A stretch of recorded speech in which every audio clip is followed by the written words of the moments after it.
Salut à tous, bienvenue dans Dixon Discute. Moi c'est Dixon, je suis comédien et auteur. Mon métier, c'est de créer ou d'utiliser la création des autres et de la mettre en forme. Donc j'ai envie d'en discuter avec ceux qui font comme moi, qui inventent, qui matérialisent le monde autrement. On va essayer de comprendre ensemble les méthodes et tout ce qui se passe dans la tête d'un créatif. Et pour ça, il n'y a rien de mieux qu'une bonne discussion. Salut, ça va? Ça va bien toi? Super, alors déjà présente-toi. Je m'appelle Franck, j'ai 35 ans, je suis réalisateur, mais pas que. Je suis dans tout ce qui est créatif depuis presque 20 ans même maintenant. Ça fait beaucoup. Voilà, ça fait beaucoup et je suis passé par plein d'étapes très hautes, très basses, et c'est très bien comme ça. Et ton activité principale aujourd'hui, c'est quoi, la réalisation? Ouais, mon activité principale c'est réalisateur de pub et je vais de plus en plus vers la fiction. Ouais. Ok, de pub. Ouais. Ok, j'ai déjà eu des réalisateurs ici. Moi-même, je suis dans le milieu du théâtre, cinéma, du coup, je connais un peu des réals, mais pas de pub. Ok. Est-ce que tu penses que déjà, pour commencer tout de suite, il y a des spécificités qu'il faut avoir pour être réalisateur de pub? Ouais, il faut savoir raconter une histoire en très court. Et c'est ce qu'on n'arrive pas à faire quand on vient de la fiction. Moi, j'ai eu beaucoup de mal au début. C'est qu'il faut en fait aller vite dans le sujet. Mais ce qui est bien avec cet exercice-là, c'est quand tu reviens à la fiction, tu sais comment monter pour être le plus efficace possible pour tenir les gens en haleine. Ok. Moi, je me pose une question tout de suite. C'est que si tu sais comment être efficace, est-ce que aussi tu perds pas ce qui est l'intérêt avec le long métrage ou les formats longs, qui est à dire raconter les histoires dans le détail. Est-ce que t'as pas envie d'aller trop vite vu que t'as l'habitude de ça? Bah, tu vois, là, je viens de faire un court métrage. Mais je l'ai fait dans ces deux problématiques-là. J'avais la problématique, premièrement, qu'on m'a donné un temps précis. Alors que moi, normalement, quand je me suis dit, je ne me donne pas de temps. Sauf que les acheteurs, ils te disent, au-dessus de 20 minutes, on t'achète pas ton produit. Au-dessus de 20 minutes, ça commence à être très difficile à être vendu, très difficile à être marketé. Et on m'a dit 15 minutes. Sauf que moi, quand j'ai monté avec mes skills de pub en 15 minutes, pour moi, ça voulait rien dire. Mhm. Il manquait des choses, il manquait de l'émotion, il manquait des moments de silence. Et je trouve que le silence, ça parle plus que la parole. Tu vois, le silence, c'est une gravité, ça t'annonce quelque chose. Et ce que la personne, elle pense vraiment. Comme on me disait, tu vois, dans les cours de psycho, plus tu écoutes les gens vraiment, plus tu écoutes leur silence, plus tu comprends ce qu'ils veulent vraiment dire. Donc, ils peuvent te raconter ce qu'ils veulent, mais dans les moments de silence, tu as leurs émotions, tu as leur gravité, et tu sais ce qu'ils pensent vraiment au moment où ils te parlent. Et c'est ces moments-là que je suis arrivé à mettre en place dans le truc. On arrivait à 19 minutes 39, mais c'est parce que voilà, fallait que j'arrive entre le temps qu'on m'a donné et ce que j'ai écrit. Et oui, c'est pas évident, mais au final, c'est un bon exercice. Moi, je trouve que c'est un bon exercice parce que les gens qui regardent, ils ne regardent pas en tant qu'artiste, ils nous regardent en tant que consommateurs. Et en vrai, s'il ne se passe pas un truc chaque minute, ils peuvent très vite décrocher. Si tu Ouais, remarques aujourd'hui, les gens regardent les séries avec leur téléphone dans la main. ouais, ouais. C'est-à-dire que s'ils commencent à faire ça, tu commences à les perdre. Et si ça dure trop longtemps, il va zapper. Il va dire que ton truc il est nul alors qu'il est au premier épisode. Mhm. Mais ça, c'est clairement quand t'as un annonceur derrière qui te dit, ou un client qui te dit, ok, moi je veux que ça soit efficace tout de suite, que les gens ils soient pris dedans, tu vois. Mais quand toi, personnellement, tu reviens vers la fiction et que t'as un long métrage à faire, et alors, je vais loin, tu vois, mais quand t'as envie de faire un long métrage qui est pas une histoire d'action, parce qu'on sait que souvent dans l'action, ce qui est facile avec l'action, c'est que tu fais en sorte qu'il y ait une action tout le temps, une forte action tout le temps. Quand tu racontes des histoires un peu plus lentes, un peu plus émotives, il y a toutes ces histoires de silence dont tu parles, ce qui est très très vrai. Mais en même temps, tu as besoin de prendre le temps. Est-ce que c'est pas dur de revenir à ça quand justement tu sais ce que c'est, genre t'es timé pour ça, genre t'es presque lobotomisé pour faire un truc à force de le faire, tu vois? Bah, c'est clair que c'est très dur. C'est très dur pour une seule raison, c'est que maintenant quand j'écris et que je reviens avec des gens du cinéma, parfois ils comprennent pas mon scénario. Tu vois, ils ont du mal à comprendre où je veux en venir. Pour une seule et unique raison, c'est que moi j'écris comme en pub. Donc j'écris Ouais. des actions courtes. Et quand tu as un chef-op qui est habitué à de la fiction, lui, il a besoin que tu lui décrives tout ce que tu veux, toute l'intention de réalisation, toute l'intention de ce qu'on veut voir. Le pavé, peut-être qu'il fait que 5 secondes à l'écran. Lui, il a Mhm. besoin d'un long pavé pour se mettre à l'intérieur du truc et visualiser ce que toi tu visualises. Ouais. Alors qu'en pub, tu as souvent des chefs-op de pub, ils ont besoin que d'une phrase ou d'une photo. Ils captent tout de suite ce que tu veux. Donc c'est clair que c'est pas les mêmes genres de personnes avec qui tu travailles, c'est pas les mêmes modes. Et évidemment, ton cerveau, plus tu fais de la pub, plus tu es conditionné à faire du boum, boum, boum, boum, boum. Et c'est vrai que c'est pour ça que mon premier court-métrage, entre guillemets, pour moi, parce que c'est le premier court-métrage où je suis allé à fond dans mes idées. Et j'étais sûr qu'il allait être vendu parce que je suis allé au fond de ce que je voulais faire. J'avais beaucoup de mal, on a fait 12 versions. 12 versions du scénario. Ouais. La première, même l'acteur principal, il ne la comprenait pas. C'est Frédéric Shaw qui joue dedans. Il ne la comprenait pas. C'est-à-dire qu'il comprenait l'intention où on voulait en venir, mais il n'a rien compris à l'histoire. Et je me suis dit, il y a un problème. C'est-à-dire que lui qui vient du cinéma, s'il ne le comprend pas, c'est que je suis vraiment trop dans la pub. Ouais. C'est que j'arrive pas à raconter l'histoire de telle façon à ce que toute personne qui lit les mots capte tout de suite de quoi je parle. Et quand on arrive à la 12e version, il a tout de suite compris tout, et surtout son personnage. Qu'est-ce que son personnage devait être, dans quel mode mental il devait se mettre pour jouer ce personnage. Et là, je me suis dit, ah ouais, faut que des fois, je me réentraîne à écrire des trucs, même s'ils sortiront jamais, mais juste pour pas perdre la main dans ce truc de savoir raconter une histoire comme un roman. Parce que le truc avec de la fiction, c'est qu'il faut que tu t'écrives tellement tout ce qui se passe. En fait, c'était Gaëlle, ma première assistante, elle me disait, faut que tu écrives comme si un enfant de 6 ans il te lisait. Si un enfant de 6 ans, il comprend ce que tu es en train d'écrire, ça va être sur le scénario, il est bon. Mais s'il est trop complexe et qu'un enfant de 6 ans, au bout de la première page, il dort, c'est que le scénario, il est pourri. C'est tout. Et que ce soit un film d'auteur ou un film d'action. Même si c'est un film d'auteur, genre recherché, ce que tu écris doit être lisible par on va dire, le moins intelligent possible. Ça ne veut pas dire que tu n'écris pas de façon intelligente. C'est juste dire que tu écris de façon tellement détaillée qu'on comprend. Et un roman, tu regardes bien un roman, en réalité, les gens, ils perdent de l'amour à lire des romans. Mais un roman, en vrai, quand il est bien écrit, ça passe tout seul. C'est fluide.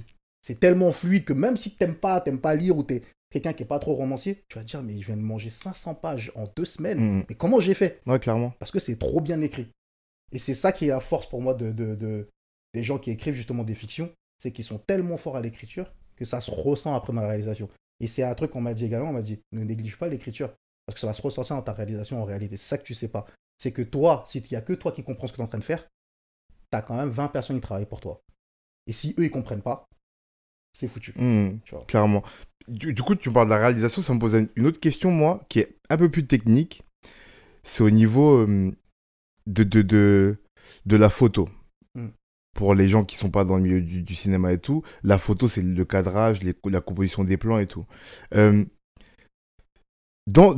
C'est mon avis, hein, c'est ce que j'observe. Tu me dis si je dis des bêtises, mais dans la pub, la photographie, au sens de la direction artistique des plans, elle est faite de telle sorte à ce que les images soient parlantes, un peu comme des vraies photos, tu vois.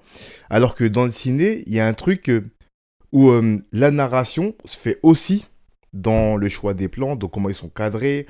Tu sais, il y a pas longtemps, j'en parlais, tu sais que dans le ciné, la manière dont tu cadres les gens, ça raconte quelque chose de l'histoire, sachant que tu cadres, on se regarde toi et moi, mais on met la caméra derrière moi, au-dessus de toi, ça veut dire que je suis au-dessus de toi, enfin, tu connais ces règles-là mieux que moi, tu vois. Toi, t'as pas le temps d'avoir toutes ces codes dans la tête, dans la pub. Techniquement parlant, comment aussi tu te remets dans ce travail-là quand t'es dans le cinéma ou dans le court-métrage? Avec ces règles-là, tu vois. Je pense qu'il faut être bien entouré d'une bonne équipe. En fait, il ne faut pas que tu le penses toi tout seul. Il faut que tu te dises également que ton équipe peut t'apporter des choses à ta réalisation. C'est pour ça que je te dis que le scénario, si tu le maîtrises, ce que tu es en train de faire, quand tu le racontes, un chef-op, il peut te dire, écoute, moi, je pense que la valeur de plan que tu as pris, je l'aurais plutôt mis comme ça, parce que ça raconte autre chose. Tu vois, par exemple, il y a une série que j'aime beaucoup, Insecure. Ouais, trop bien. Quand elle est en doute, il y a un plan bizarre. Elle est très petite dans l'écran et il y a beaucoup de vide. Et tu le ressens tout de suite, ça veut dire qu'elle se pose des questions. Et elle n'a pas besoin de... Et c'est ça que je kiffe chez les Américains. Tu n'as pas besoin de dire, je me pose des questions. Tu sais, nous, on est très dans l'explicatif. Dans nos films, eux, ils sont très dans en une image, le fait qu'il y ait beaucoup de vide. Tu comprends et elle regarde un peu, elle cherche ses mots. On est dans un moment où elle est perdue. Et le plan d'après de la personne, quand on est en contre-champ, on voit un contre-champ normal. C'est-à-dire que l'autre personne, maîtrise la situation et que c'est elle qui est perdue dans la situation, tu vois. Et dans la pub, on ne peut pas le faire, vraiment pas, parce qu'on est obligé de raconter une histoire très vite. Et les formats, ils sont cadrés. Généralement, c'est 30 secondes, tu vois. Donc, ça veut dire, bah là, typiquement, j'avais un brief d'une pub que je dois faire là bientôt. Et moi, j'expliquais, donc, tu as une conversation au téléphone, enfin, en Zoom avec le client, tu déroules ton scénario, tu t'expliques ce que tu vas faire. Et à un moment, je dis, je vais faire un morphing. Moi, je sais pourquoi je vais faire un morphing. Donc, j'explique mon pourquoi. C'est que tu passes du client à la personne qui prend la commande et en un changement de visage, ça donne un côté narratif de on est un peu tous pareils. C'est-à-dire que l'acheteur, il n'est pas au-dessus du client. On est les mêmes personnes. C'est-à-dire que la personne qui prend ta commande peut très bien être celui qui achète demain. Et c'est ça que je voulais raconter. Et ben pour eux, c'était trop compliqué. Ok. C'est pas que... Pourtant, c'est très visuel, ça, en vrai. Voilà. Mais c'est trop compliqué. Ils veulent un truc beaucoup plus simple. Donc, je vais faire une transition beaucoup plus simple. Ok. Tu vois, parce que pour eux, c'est trop ciné. Ok. Là, je pars dans un truc où, au premier coup d'œil, on ne comprend pas forcément ce que je suis en train de faire. Ouais. Le message, il peut être perturbateur. Parce que je ne peux pas le rattraper derrière dans les 30 secondes. Je peux pas, tu vois, au cinéma, si tu n'as pas compris maintenant, dans 30 minutes, je vais t'expliquer. Et on reviendra sur... Tu diras, ah, d'accord, c'est ça que tu voulais dire. Mais dans la pub, je ne pourrais pas te le rattraper dans 10 secondes. Tu auras déjà oublié d'ici 5 secondes pourquoi je viens de te montrer ça. Tu vois. Et c'est un autre exercice. Tu vois. Clairement. Et c'est pas la même façon de cadrer. Et quand tu choisis un chef-op, moi, mon chef-op du court-métrage, c'est pas le même que le chef-op de la pub.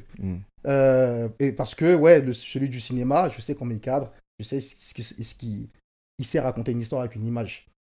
Et surtout, il sait raconter un premier, deuxième et troisième plan. Et ça, c'est ce que j'adore dans le cinéma. Ouais. C'est quand tu vois un truc devant, mais en fait, quand tu regardes le film dans 5 ans, t'as pas capté, en fait, quand t'expliquais un truc dans le fond sur ce qui allait arriver derrière. Parce qu'il y avait un espèce de message caché dans l'image. Et moi, j'adore ces trucs-là. Même dans les feuilles, des fois, ça peut être des feuilles, ça peut être... Il y a un vent qui passe avant que les films japonais ou chinois d'arts martiaux, il y a un vent qui arrive avant la dramaturgie. Et ça, j'adore ça parce que ça t'installe le cadre. Il y a un silence qui se prépare, il y a un truc qui se prépare, tu vois les visages, tu vois les trucs, ils t'installent le truc. Ils prennent 2 minutes pour t'installer l'action. Et quand l'action, elle est prête, elle part. Et c'est ça qui rend fort comparé aux films d'action récents, c'est qu'ils prennent le temps pour chaque phase des films, afin de te raconter une histoire et de te remettre émotionnellement de ce que tu viens de voir. Et peut-être que la nouvelle génération, pour moi, la nouvelle génération, elle a un problème, c'est qu'elle confond tout. Elle va mettre au même plan un sketch qu'elle a vu sur IGTV, une vidéo YouTube, une série et un film. Et en fait, elle va pas prendre de jugement de valeur de se dire, c'est pas le même travail. Elle va juste se dire, c'est nul, c'est bien. Et moi, je trouve que ça dévalorise tout parce que du coup, quand tu vas avoir une prod et que tu dis, typiquement, moi, ça m'a frustré dans le court-métrage qui va sortir, là, il y a un plan. On était frustré de ne pas le faire. On m'a dit, c'est un plan cher. Je sais pas si tu connais cette expression, le plan cher. C'est-à-dire que c'est un plan, il va pas rapporter plus à l'histoire. Mais à faire, il coûte cher. Il coûte cher parce qu'il va prendre beaucoup de temps. Et est-ce que ça apporte plus à l'histoire? Oui et non. Pour moi, ça apporte plus à l'histoire parce que c'est une autre façon de raconter la chose. Tu peux raconter une ouverture de porte de plein de manières. Mais une ouverture de porte, si tu la prends peut-être d'en bas, tu fais un plan d'en bas et que la personne, elle ouvre, tu ressens pas la même chose que si tu es devant. Tu vois, peut-être que le fait que tu es avec lui, que tu vois pas ce qui se passe, toi, tu vas t'interroger. Pourquoi il a filmé d'en bas? Ça te questionne sur le plan. Et moi, je trouve ça beaucoup plus intéressant de faire ça.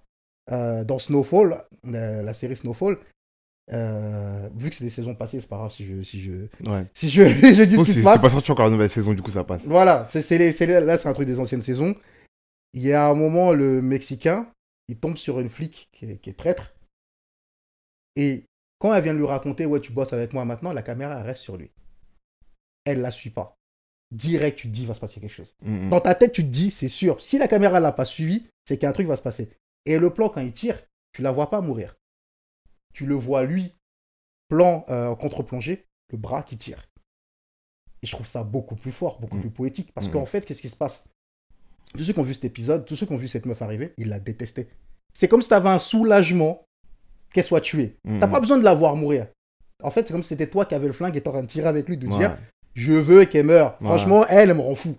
Et ça, qu'ils aient réussi à le retranscrire comme ça, tu te dis, mais ils sont super forts. C'est Il y a ça qui les apporte à la mecs, narration. voilà, ils se sont mis à tel point à notre place, tellement ils ont travaillé leur série qu'ils se sont dit, il faut que ce soit filmé comme ça, parce que le spectateur doit avoir l'impression que c'est lui qui tire. Mhm. Et c'est lui qui veut qu'elle meure. Mhm. Tu vois. Il y a un truc que tu dis qui est hyper intéressant et qui est hyper important de dire, et je me permets d'un peu l'appuyer et le répéter, tu vois, c'est que, évidemment que le public, lui, il n'est pas là pour s'interroger trop sur quels sont les plans, nanana, mais il est là pour prendre les informations.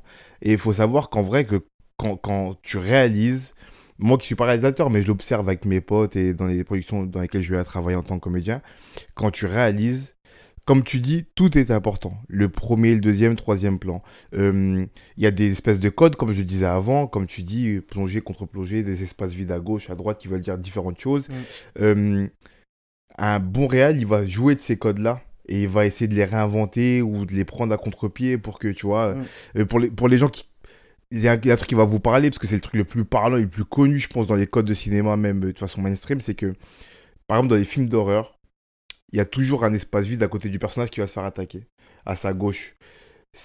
Si, dans le plan, quand il est... Vous verrez cette image, mais quand le mec va se faire tuer et est en train de chercher le tueur ou en train de se sauver, s'il y a un espace vide à sa gauche et que il va arriver un truc Et ça, c'est des codes. Et ça, c'est hyper important que les gens sachent que c'est pas anodin. Parce qu'en fait, ça vous met dans une émotion, comme tu le disais, ça vous met dans l'histoire. À côté, il y a des réalisateurs qui sont très sur la composition, un peu comme en photo, et qui te font des plans qui sont des beaux plans. Ouais. Un mec comme Denis Villeneuve, avec par exemple Blade Runner récemment. Là, pendant longtemps, j'ai vu le dernier Wes Anderson, qui est un mec qui fait des films très symétriques, avec des plans incroyablement magnifiques.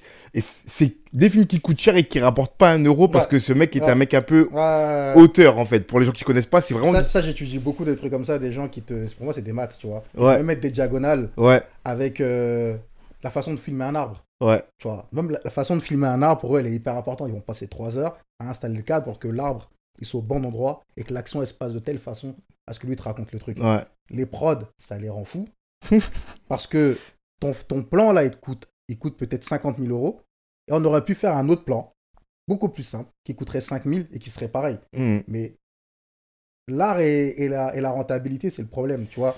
C'est tout un problème. Il y a une année où il y avait Avatar. Ouais. Et il y avait des mineurs en face. Ouais. 2 bons films. Et moi, j'ai dit à tous mes potes, je me coupe la main s'ils ne mettent pas de mineurs gagnants.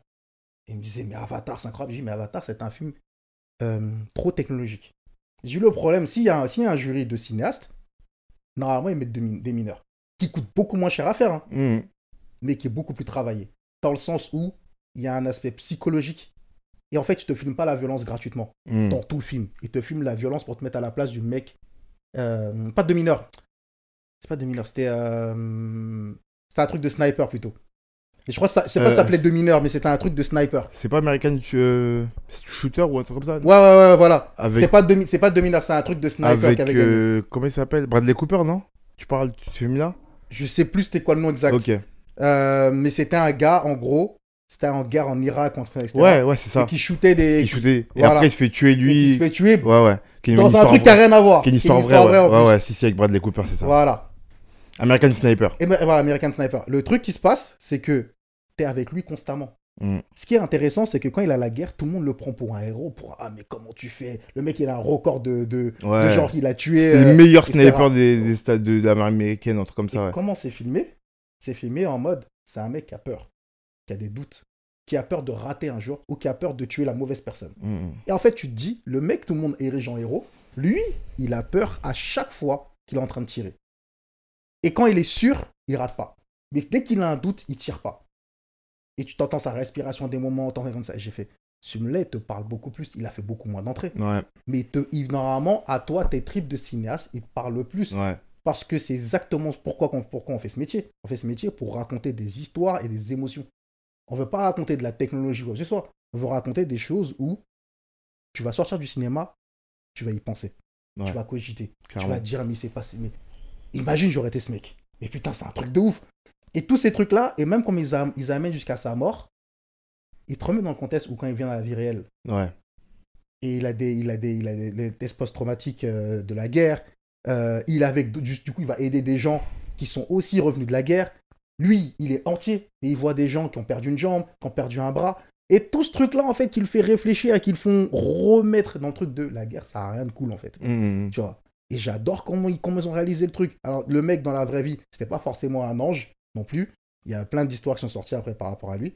Mais j'ai adoré comment c'était filmé. Et le fait, quand ils ont gagné l'Oscar du meilleur film, tout le monde disait, je fais, voilà, c'est ça, en fait. Vous avez un œil de consommateur. Vous avez un œil de consommateur. C'est pour ça que dans votre tête, quand je vous ai dit d'aller voir ce film, pourquoi vous a moins parlé? Parce que vous êtes un consommateur de c'est beau, c'est magnifique, Avatar, nanana. J'ai rien contre Avatar, qui est un très bon film. Mais là, j'aurais dit, vous voyez ce film, c'est un film de légende. On le remet dans 10 ans. Avatar, vous allez trouver des défauts dans la technologie, parce qu'on aura amélioré la technologie. Ce film, vous ne trouverez aucun défaut, parce qu'il y a zéro technologie. Il y a que, c'est des vraies explosions, c'est des vrais tirs. C'est juste que, oui, on a fait exploser un pétard par-ci par-là pour refaire le truc des balles, mais tout est réel. Et la réalité, ça n'a pas de temps. Ouais. J'ai envie de te dire deux choses par rapport à ce que tu me dis. La première chose, c'est que, comme tu dis, la rentabilité, l'art, c'est très compliqué. Mais dans le milieu, ça se fait surtout dans le cinéma américain. Parce que les Américains, même les films d'auteur sont des films chers. Il n'y a pas moins de 5 millions de dollars pour un budget, même un film d'auteur aux États-Unis. Mais on sait qu'un bon réal, on doit le laisser faire ses plans comme il veut. Parce que moi, ça me ramène, moi, à l'écriture de... Moi, j'écris du théâtre, tu vois. Dans l'écriture théâtrale, il y a un truc qui tient au dialogue, qui est de l'ordre des détails. Ça veut dire, tu parlais de silence tout à l'heure, mais dans le théâtre, un silence, une virgule, enfin la ponctuation a beaucoup d'importance, les mots ont beaucoup d'importance, un mot plutôt qu'un autre, c'est hyper important, parce que dans le dialogue, ça veut dire énormément de choses. Dans un bon film, ces plans-là aussi veulent dire énormément de choses. Au-delà des easter eggs c'est toutes les images cachées ou tous les messages cachés qu'on met dans les films. Au-delà de tout ça, il y a une affaire de plan qui apporte de l'émotion, et parfois c'est 5 secondes. Comme tu dis, ça prend une journée de tournage. Une journée de tournage aux États-Unis, c'est 20 000 dollars, c'est cher, mais c'est ça qui va faire que le mec il a un Oscar. Une chose, et la deuxième chose que je voulais te dire, c'est que, bon, je vais pas me faire des amis, mais moi, il y a un réal qui me fait penser à... qui me donne l'impression, peut-être parce que je l'aime bien, et du coup, je suis partisan, tu vois, mais qui me donne l'impression d'avoir assez réuni les deux, mais qui en même temps... qui est parfois aimé, parfois désaimé, parfois c'est compliqué, parfois c'est moins compliqué, c'est Christopher Nolan. Qui est le réalisateur de Batman pour son truc le plus connu, Inception, Tenet il n'y a pas longtemps, Interstellar, c'est ce réalisateur-là. En fait, lui, il corrèle un peu toutes ces choses. Je m'explique. Il y a des histoires qui sont archi compliquées, souvent scientifiques. Du coup, c'est très compliqué. En plus, il se documente à mort pour que ça ait l'air le plus réel possible. Et moi, par exemple, moi, je suis un peu fan de science. Du coup, quand je vais voir Tenet ou Interstellar, moi, je suis en train de dire à mes potes, ils me disaient, mais il raconte n'importe quoi. Je dis non, moi, j'ai regardé des vidéos. Le mec, c'est documenté, genre. C'est des projections parce qu'il n'y a pas de... C'est pas encore dans la réalité. Mais l'histoire de la flèche du temps dans Tenet, dans Interstellar, le trou noir, genre, c'est possible que ça se passe comme ça dans 20 ans. Vraiment, ça existe. En même temps, c'est des films de science-fiction. En même temps, c'est des films à grand budget. En même temps, c'est des films d'action. Du coup, il y a toute cette idée de mettre beaucoup d'action, de faire des plans qui soient pas esthétiques, mais qui soient un peu comme Avatar, des plans qui vont impressionner. Mais quand tu t'intéresses un peu à sa manière de réaliser, tu sais que c'est un mec qui aime très peu les effets spéciaux. C'est qu'il fait tout. Et en plus, il a une particularité, je sais pas si tu es au courant, mais c'est un des mecs qui respecte le plus ses budgets.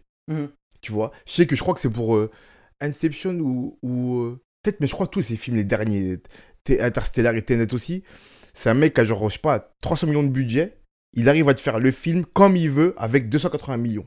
Et sachant qu'il va sûrement rapporter 2 fois plus, parce qu'il est hyper rentable. Du coup, pour les Américains, c'est genre the mec, tu vois.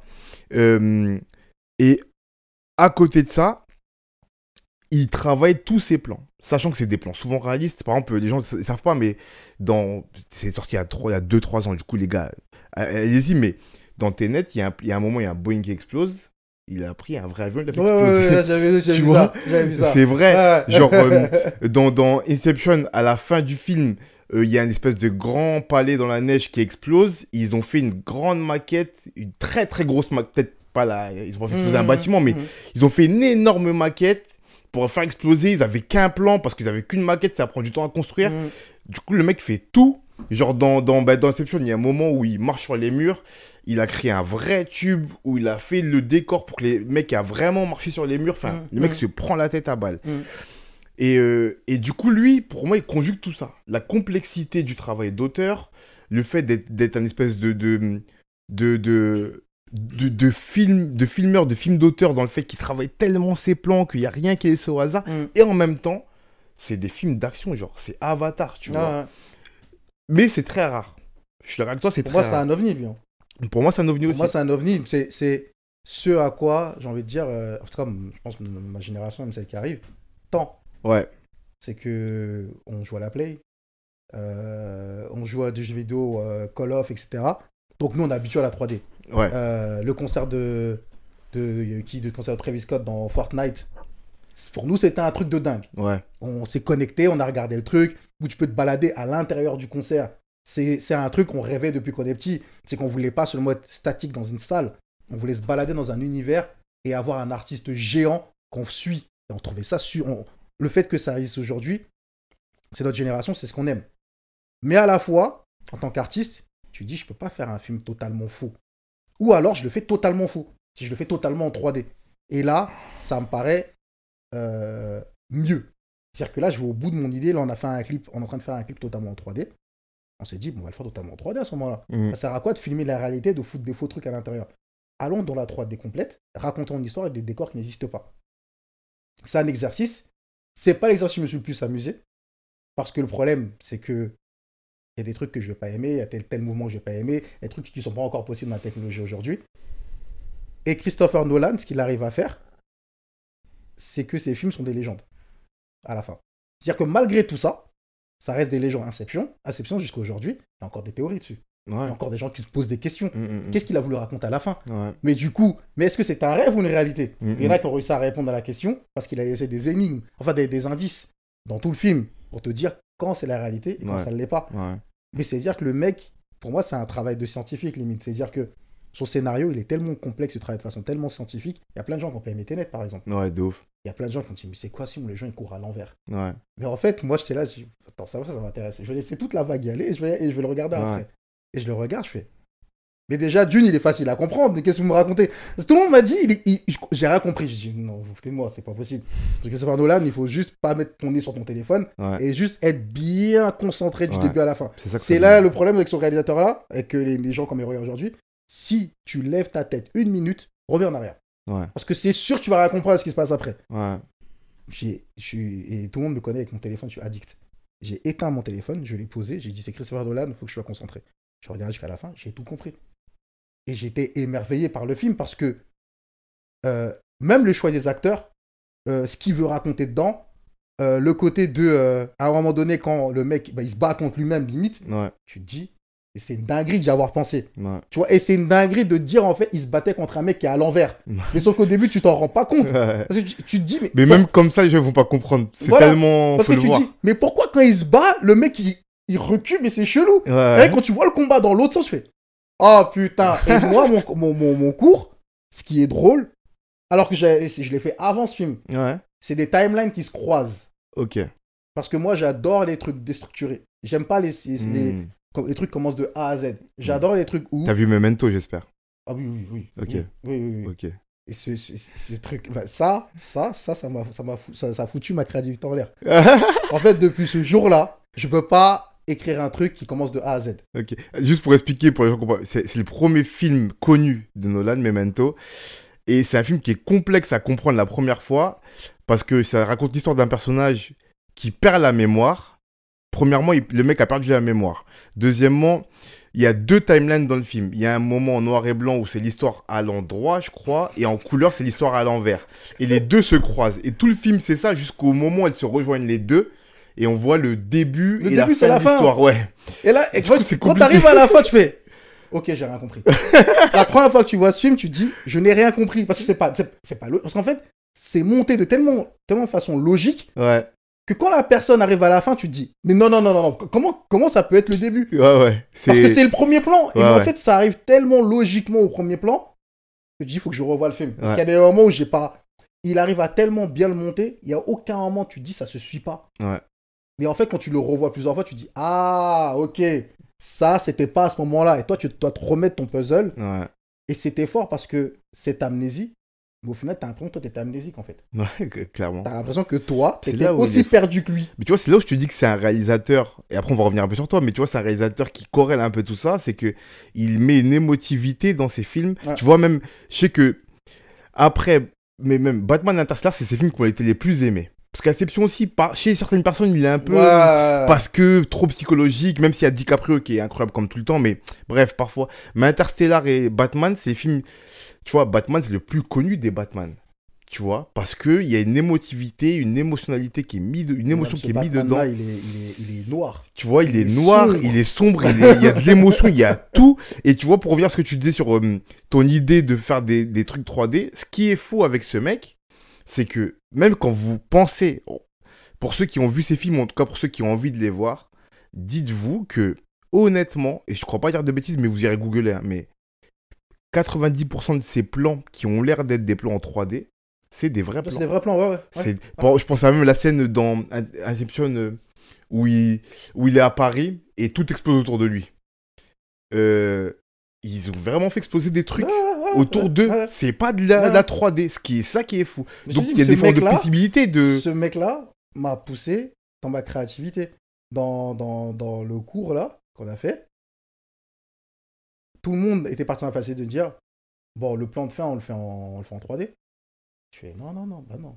Je dis c'est foutu avec moi. Moi, j'ai vu Nolan dans ma vie. S'il a pu le faire, on va le faire. Moi, je veux un artificier. Ouais. Je veux un artificier. On va se démerder. La scène, elle doit marcher avec un artificier. Et elle a marché au final. Mm-hmm. Mais crois-moi que pendant 3 fois, on a failli foirer complètement la scène. Et quand t'as ton prod qui te regarde derrière en mode c'est un peu la fin du film, on fait comment, on va pas rajouter une journée de travail. Parce que lui, son truc, c'est la rentabilité. Bah ouais, clairement. Donc quand il voit, quand vous êtes en train de galérer, parce qu'en fait, tu t'arrêtes à chaque fois à la scène, tu dis non, mais je veux pas que les flammes elles partent comme ça. Tout le monde dit et des flammes, c'est bon. Non. Je veux pas que les flammes elles partent comme ça. Il y a une façon dont elles doivent partir. Et en fait, je voulais que tout soit réel. Et il y a un truc précis à un moment où il y a un geste qui doit être fait. Et moi, en fait, je savais que je devais refaire le geste. Tu vois, la partie que les gens vont croire que c'est réel, eh ben, elle n'est pas réelle, c'est du VFX. Et la partie que les gens vont croire que c'est totalement faux, elle est totalement réelle. Ok. Et tous ceux qui ont vu ont eu la même chose. Ils ont fait ça. Ouais, et tout, nanana, mais putain, avec les télés et tout. Je fais, quoi, mais justement, tu t'es trompé. Dans les télés, il n'y avait rien. Ils font, mais non. Donc, toutes les flammes et tout. Je fais, ouais, ça, c'est réel. Tu vois.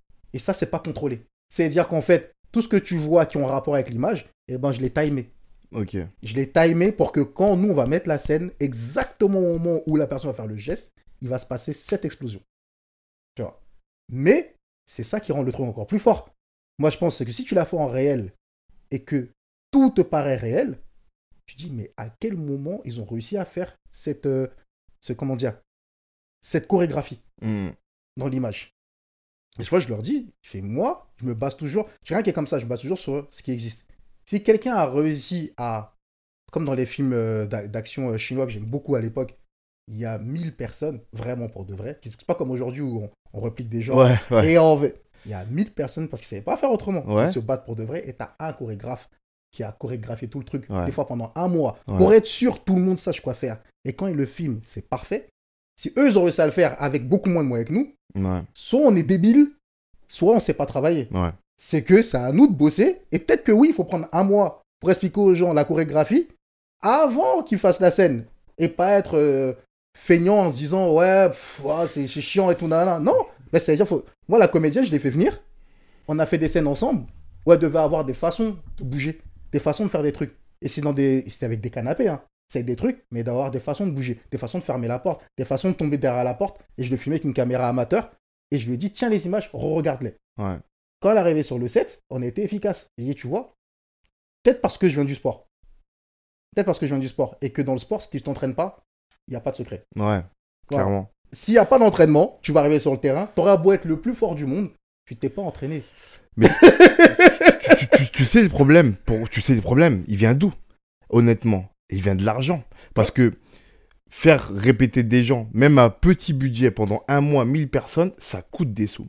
Tu vois? Et c'est drôle que tu parles de ça, parce que moi, je l'ai observé là, comme c'est les premières fois que j'ai tourné là, pour des setups de cinéma. Moi, je suis au théâtre à la base, tu vois?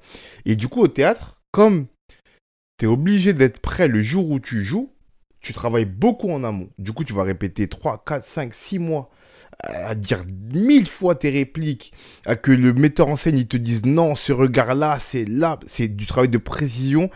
Au début, quand j'ai commencé, il me faisait mal à la tête. Et je comprenais pas au début. Tu vois, ma metteuse en scène que j'adore, Maëlle, elle me disait ton ton là, c'est pas le bon. Je disais, mais je viens de dire pareil. Non, t'as pas dit pareil. Ton regard là, c'est pas le bon. Mais je viens de faire le. Non, c'est pas le même truc. Ton corps plus là que là. Je bougeais d'un centimètre, elle me disait. Parce que ça raconte. Et je comprenais pas le délire, tu vois. Et à force, quand tu finis comme un entraînement, quand tu maîtrises ton geste, là tu. Ah putain, c'est ça qu'elle voulait dire. Ça raconte ça. Putain, ma posture là, ça raconte ça. Et puis, ça m'arrivait des moments où j'étais fatigué. Genre, tu sais, on jouait d'affilée, j'étais fatigué. Puis, un jour, je joue. Et moi-même, intérieurement, je sais, putain, là, je sens que ma posture, elle n'est pas la bonne. Mais si je me recadre vraiment, ça va se voir que je me recadre. Et du coup, tu vois. Bref, tous ces détails-là. Quand j'ai joué sur les setups de cinéma, déjà, comme c'était des petits prods, des petits budgets et tout, j'ai pas eu de répète avant, tu vois. Je suis venu sur le set et on a fait. Et il y avait un truc qui était plus de l'ordre de la proposition maintenant. Ok, t'as une idée, t'as le scénar, moi j'avais le scénar, je savais ce que je devais dire, je savais ce qu'était la scène, tu vois. Mais en fonction des valeurs de plan, les valeurs de plan, c'est les différents plans. Du coup, plan rapproché, plan serré, plan large et tout. En fonction des valeurs de plan, le réal testait. Non, peut-être là, non, peut-être redis-le, tu vois. Et moi, j'étais en mode, ouais, bon, c'est cool, tu vois, mais il y a un truc de mobilisation, de concentration, de précision qui est pas là, parce que il va faire un choix après dans tout ce que je lui ai proposé. Alors qu'au théâtre, il n'y a pas de ça. Le choix, il se fait avant. Une fois que tu es sur scène, moi, ça m'est arrivé de finir ma scène et de pas avoir eu le bon pas à droite ou à gauche. Et le metteur en scène, il me dit, frère, t'as foiré, en fait. Tu vois, pas avoir la bonne énergie. Et du coup, mes épaules, elles sont plus basses que d'habitude. Et me dire, t'étais pas dedans. Comment ça, j'étais pas dedans? Si, moi, non, non, non. Ton corps, il était pas comme il faut, t'étais pas dedans. Tu vois, j'ai des gens qui sont venus me voir, genre, 3-4 fois sur un an, qui m'ont dit la même pièce, la même scène, tout pareil, qui m'ont dit, t'avais plus de présence. Moi, j'étais en mode, quoi? Comment ça? Je sais pas, ta posture, elle donnait quelque chose de plus. Tu vois, moi, je suis habitué à ce truc-là.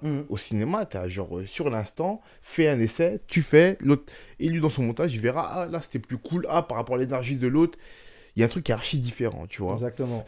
Et du coup, je comprends tout à fait ce travail-là, mais j'ai l'impression qu'aussi au cinéma, il y a cette affaire d'argent. Parce que si le réal devait me demander de répéter profondément une scène pendant un mois chez moi ou avec un coach, ça coûterait de l'argent. Je coûterais, moi, tu vois, ce serait pas dans la prod. Si, en plus, je devais répéter profondément chaque idée qu'il a sur cette scène-là, ça lui coûterait encore. C'est ça, la problématique. Tu as totalement raison. Tu vois, le premier projet que j'ai fait, que j'ai coécrit, j'avais 17 ou 18 ans. Très longtemps.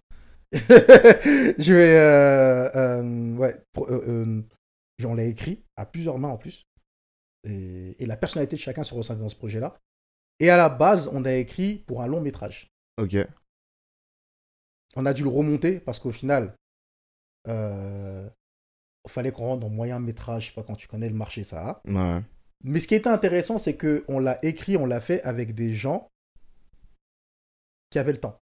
Ok. Et qui n'étaient pas forcément sur un truc de vous allez me payer. Ok. C'était des personnes qui croyaient au projet. On a répété 2 ans. Ok. 2 ans. Et en fait, on a répété pendant qu'on écrivait. Chaque fois que vous écrivez un peu, vous répétez ce que vous écrivez. On répétait avec les comédiens parce qu'en plus, on ne les a pas encore choisis. C'est-à-dire qu'on répétait avec plusieurs intentions de jeu de comédiens. Ok. Jusqu'à trouver le bon. Ok. Et ce qui est intéressant en plus dans cet exercice-là, et c'est pour moi, c'était l'un des même pour moi, le meilleur projet que j'ai pu faire. Déjà, on tournait en pellicule. Ah. C'était pas en numérique. Et ce dont tu me parles, pourquoi ça arrive beaucoup en ce moment? Comme tu tournes en numérique, tu peux effacer. Ouais. C'est que de la mémoire. Ouais. Une bobine, à l'époque, c'était 3 000 € la bobine. Une bobine, c'était 15 minutes.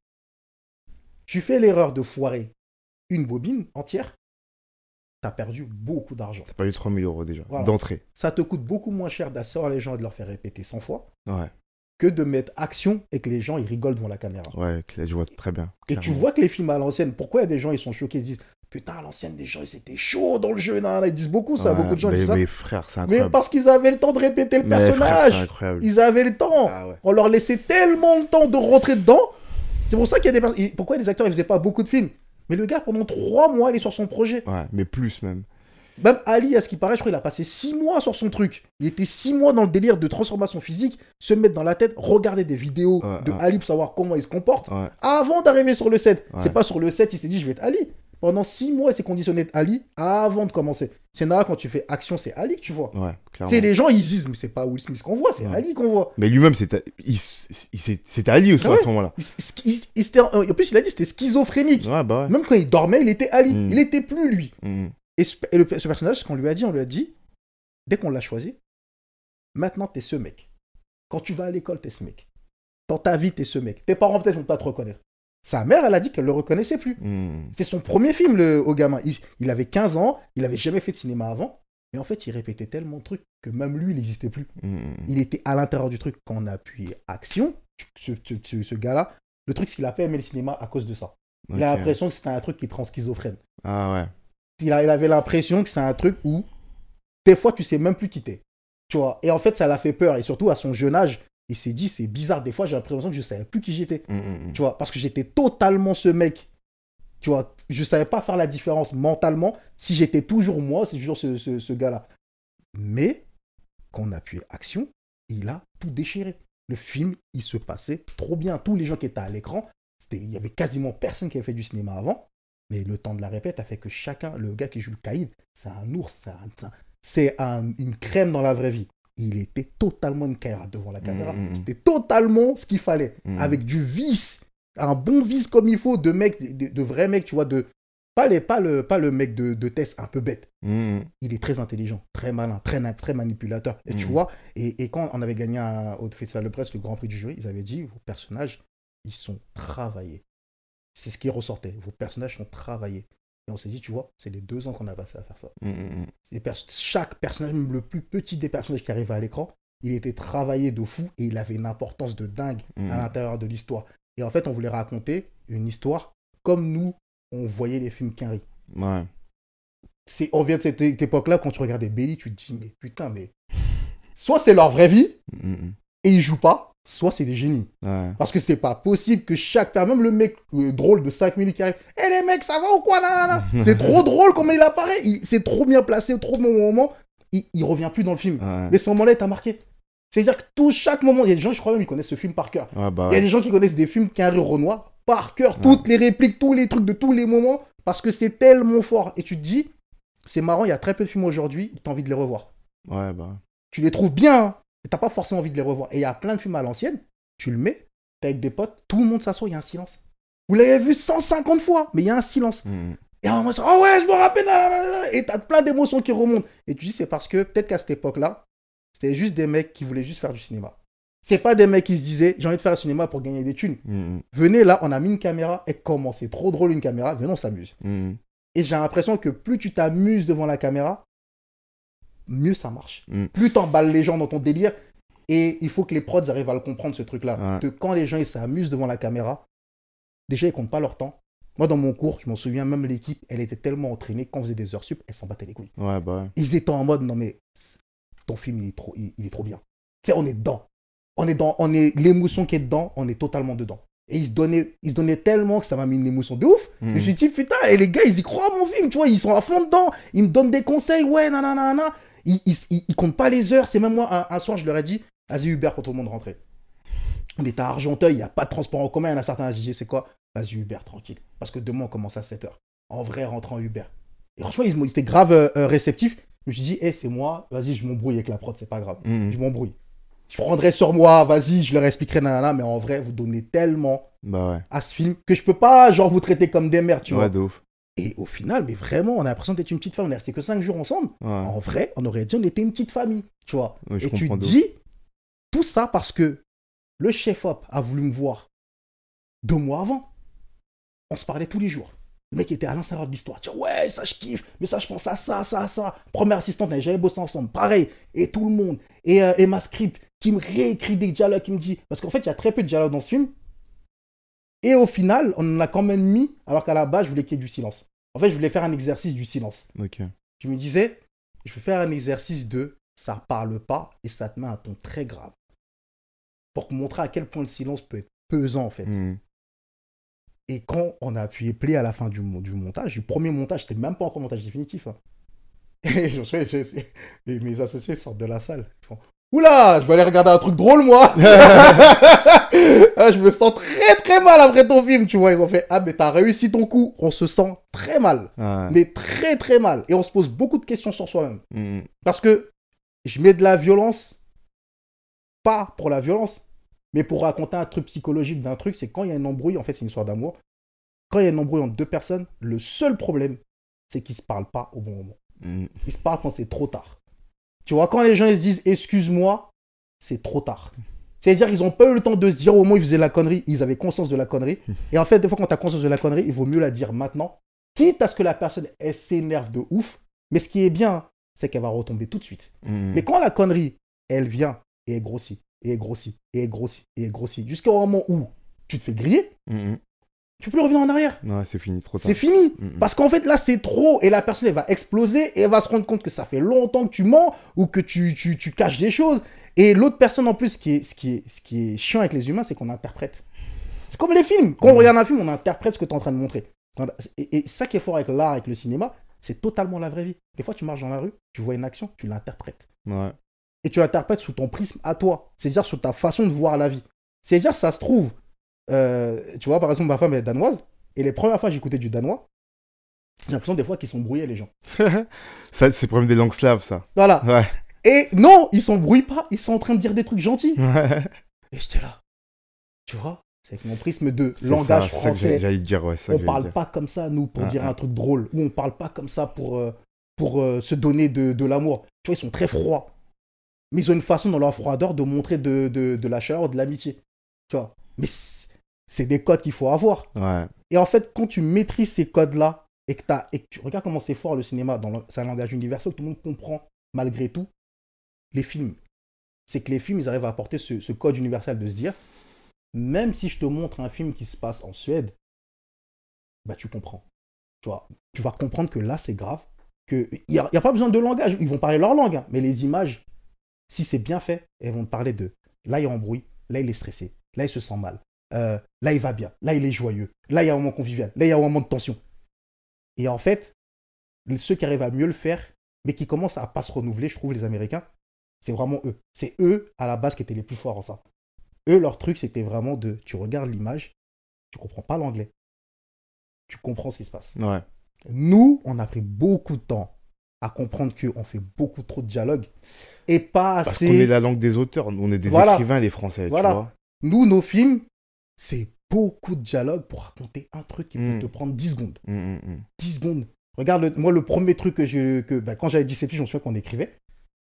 On avait un gars pour nous aider à écrire. On est là et tout. On joue le truc. C'est nul. Parce que nous, en fait, t'avais que des gars qui avaient mon âge et qui regardaient que des films américains. Moi, j'ai pas sorti un film, c'est nul. Et lui, c'est un gars des auteurs classiques français, tu vois. Ouais. On avait un gars, une tête qui était avec nous, qui écrit des trucs pour TF1, pour nanana. Ouais, il était blessé. Ouais. Tu vois, son ego, il a pris un coup. Et il dit, regarde, on fait un truc très simple, on refait la scène, et c'était une histoire de check. Et en fait, on s'est pas dit, salut, ça va, nanana. Je fais, bien ou quoi? On a fait un signe, clac. Et il regarde le truc, il fait, vous m'avez mis une leçon. Le mec, il nous dit, nous avez mis une leçon. On avait 17 piges, il nous avait mis une leçon. C'est pourquoi? En un check, on vient de t'expliquer qu'on se connaît très bien. Ouais. Donc, j'ai pas besoin de te dire ça va, tu vas bien et ta mère, non. Je viens de faire un check. Ouais. Le check, si toi tu le regardes, tu reprends un truc, c'est que si j'ai fait ce check compliqué, c'est qu'on est potes, on se connaît depuis très longtemps. Donc, j'ai pas besoin de raconter plus. En 10 secondes, je t'ai installé une situation, on peut passer à la suite. Tu vois, et on peut raconter plus de choses dans le film. Et là, il s'est rendu compte que peut-être qu'il était trop vieillot dans l'écriture. Et peut-être qu'il y avait d'autres manières de raconter des choses. Il y a d'autres manières de voir en fait un truc. Et normalement, dans l'histoire, on voulait raconter, on va mettre de l'art. Et on a pris quoi? Des plaques d'égout. On s'est dit, mec, le truc qui nous symbolise le plus dans un quartier, c'est des plaques d'égout. Et en fait, j'ai fait, tu vois, tu nous as sous-estimés, pas parce qu'on est mec de quartier qu'on ne s'intéresse pas là à l'art. Et nous, on savait qu'il y avait un mec à côté du quartier qui avait un atelier à Pantin et qui moule des plaques d'égout. Parce que nous, on le voyait passer. Ok. Et en fait, c'est un mec connu dans le monde entier, Rachid Kimoun. Ok.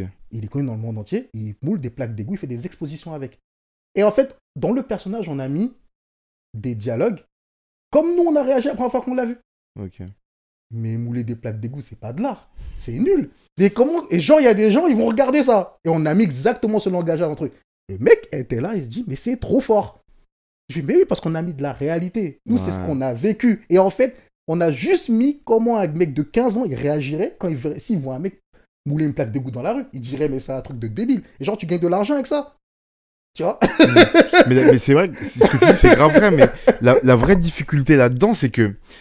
Je dis ça parce que moi, j'ai beaucoup de discussions avec des gens qui veulent écrire et tout, qui me demandent des conseils et tout. Et parfois, je leur conseille un peu comme toi, genre, en premier jet, écrivez comme vous pensez ou comme vous parlez. Pour déjà libérer l'action d'écrire et pour voir déjà ce que vous voulez dire, voir si déjà c'est une cohérence, nanana, tu vois. Ensuite, il faut quand même habiller ça. Et c'est là la difficulté, c'est de pas trop habiller pour que ce soit plus réaliste et en même temps, pas trop laisser dénuder parce que il y a aussi ce truc, c'est que parfois on se connaît tellement qu'on se dit tellement rien que ça devient... On vient un peu des mêmes univers, toi et moi, tu vois. On pourrait se comprendre sans que personne nous comprenne. Exactement. Et ça peut être compliqué, du coup. À l'écriture, il faut faire un peu un pas, un entre-deux. Exactement. Tu vois, ça, c'est hyper compliqué, je trouve. Mais même dans ça, tu vois, en fait, il y a... Ça, par exemple, il y a une série Atlanta, je sais pas si tu la connais. Ouais. Dans Atlanta, quand ils veulent pas que tu comprennes, parce qu'en fait, on dirait que c'est voulu. Ok. Que tu ne comprennes pas, et ben ils forcent le trait. Ok. Tu sais, dans leur façon de parler ou de... En fait, c'est très difficile, parce que je la regarde en VO, cette série, parce qu'en fait, en français, ils t'expliquent l'action dans le dialogue. Parce qu'on peut... S'ils expliquent comme eux, ils parlent, ça n'a aucun sens. En fait, quand tu regardes en carré, tu te rends compte d'un truc, ils sont en train de faire une action qui est totalement des gens d'Atlanta.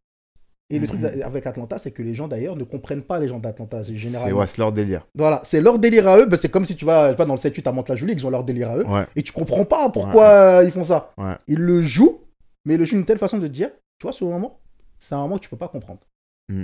Mais on le met exprès pour te donner le décor de la ville. Et après, on passe à un truc que tu vas comprendre, mais qui te fait comprendre que ce qu'il y avait avant, c'était pas compréhensible, c'était pas dans le délire. Et après, tu vas chercher sur le net et les gens ils te disent, ouais, ça veut dire ça. Et ça, c'est fort. Ça veut dire qu'en plus, tu vas faire de la recherche, toi, pour capter qu'en fait, là, ils vont avoir une expression que tu n'es pas censé comprendre. Ça n'existe mais pas ici. C'est voulu. Ça. Et ça n'existe pas dans notre truc, tu vois. En France, ça n'existe pas. Voilà. Parce qu'on veut expliquer quand même. Je suis d'accord avec toi. C'est qu'un dialogue ici, avant, par exemple, il y a quelques années, les gens ne savaient pas. C'était genre, je sais pas moi. Il y a les Condés. Nous, on aurait mis à la police. Quoi qu'il arrive, on l'aurait écrit. Ouais. On l'aurait pas écrit, il y a les Condés. Alors que peut-être que dans le cinéma 15, on a dit, on va mettre dans le dialogue, il y a les Condés. C'est pas grave si les gens comprennent pas. C'est pour que les gens comprennent que ce qu'ils viennent de dire, c'est pour pas que les flics comprennent. Ouais. Tu vois, et là, tu vois dans le jeu comment c'est fort. Je vois le délire. C'est que toi, quand tu vas regarder, tu vas te dire, mais pourquoi ça veut rien dire ça? Et en fait, tu vas te rendre compte que l'auteur, il vient de te perdre.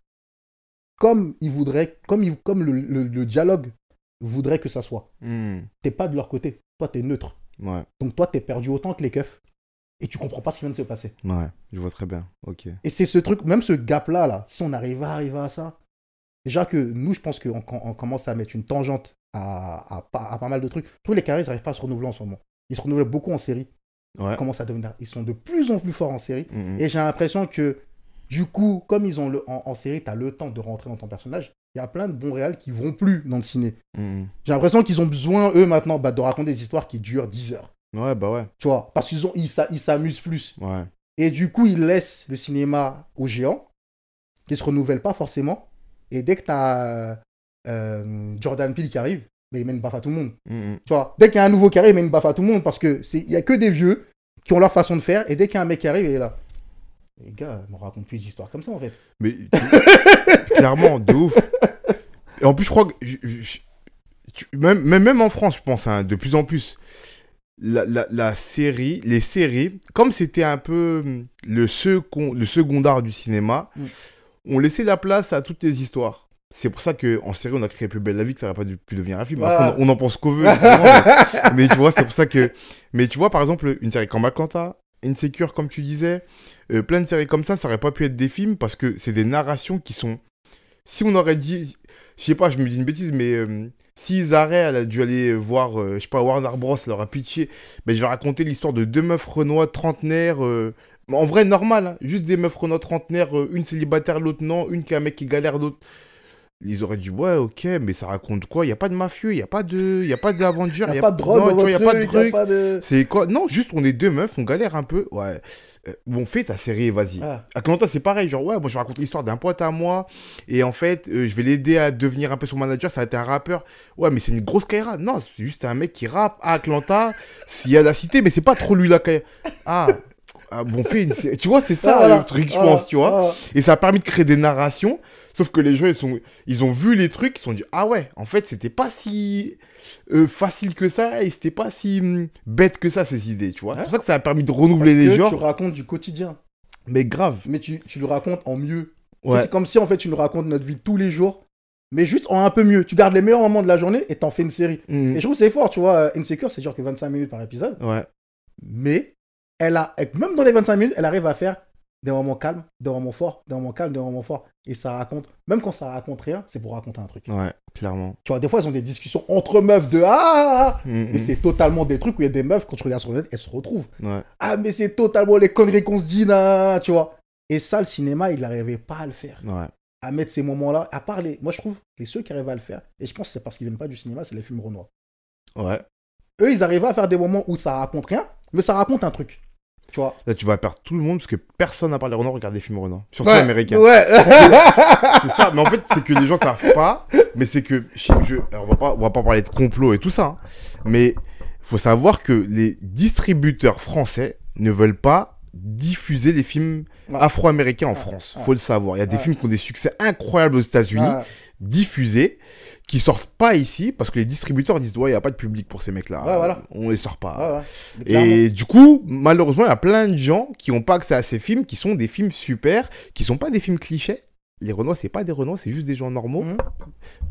Genre, les gens du cinéma, écoutez. écoutez. Non, mais clairement, tu Vraiment. vois, en fait, ce qui est fort, c'est qu'il y a des sujets spécifiques aux Noirs américains. Ouais. Mais tout ça dans une globalité américaine. C'est pas genre tu restes. Bah ouais. Voilà. Mais c'est comme tout le monde, voilà. en fait. Le film, il est dans une globalité américaine. C'est que, quoi qu'il arrive, même si t'es une maman, tu vas te retrouver dans la maman du film. T'es un ado, tu vas te retrouver dans l'ado du film. Tu vois, et tout est logique. Je regardais une série là, en ce moment, je regarde une série sur Apple. J'ai demandé à les gens s'ils ont regardé. J'ai dit, c'est sur Apple quand même, les gars. Ouais, mais comme il y a zéro communication en France sur cette série, Ouais. qui est pourtant disponible. C'est sur un petit qui joue au basket. Ok. J'ai trop de mémoire. Mais c'est un petit qui joue au basket. Il est dans sa ville. C'est un crack. Et il mixe avec les réseaux sociaux d'aujourd'hui. Et j'ai trouvé ça fort parce que je me suis toujours dit comment les petits ils vivent aujourd'hui. Moi, j'ai joué en centre de formation de foot. Il n'y a pas les réseaux sociaux. Ouais. Et je me suis dit comment ça doit être quand tu as 15 piges aujourd'hui, que tu joues dans un centre de formation. Et qu'en fait, dès que tu fais la folie sur le net, tout le monde parle de toi comme une superstar. Comment ça doit être dans ta tête? Comment tu te gères? Comment tu gères quand tu rates un match et que tout le monde dit t'es nul? Tu vois. Et en fait, ils en parlent dans cette série-là. Et ils jouent beaucoup avec les likes. Ils ont des classements. Tu vois, ils ont des classements de le meilleur jeune. Alors moi, ils disent, ouais, moi, de toute façon, moi, je vais être à NBA. Tout le monde dit que je suis le plus fort et tout. Et tu vois, tu te dis, ils sont matrixés maintenant. C'est plus qu'on a notre époque. À part tes potes.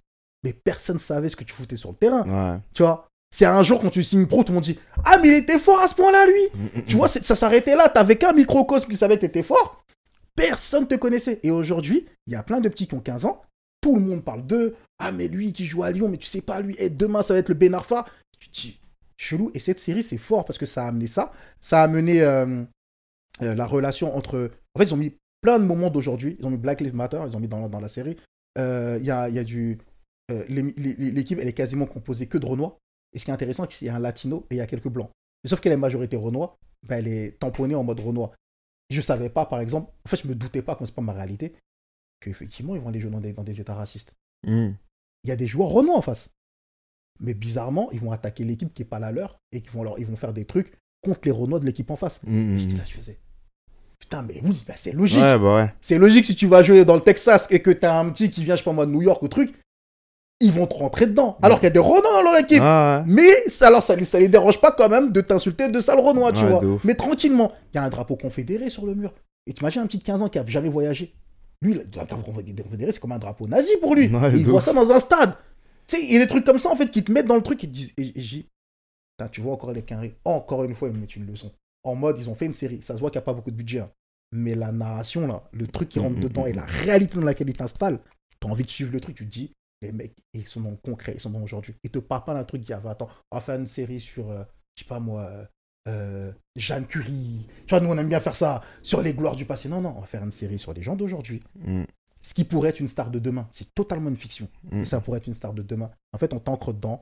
Les parents regardaient. Et même les jeunes, j'ai montré ça à deux ados. Ils sont totalement croques de la série. Ouais. Ils disent, mais c'est...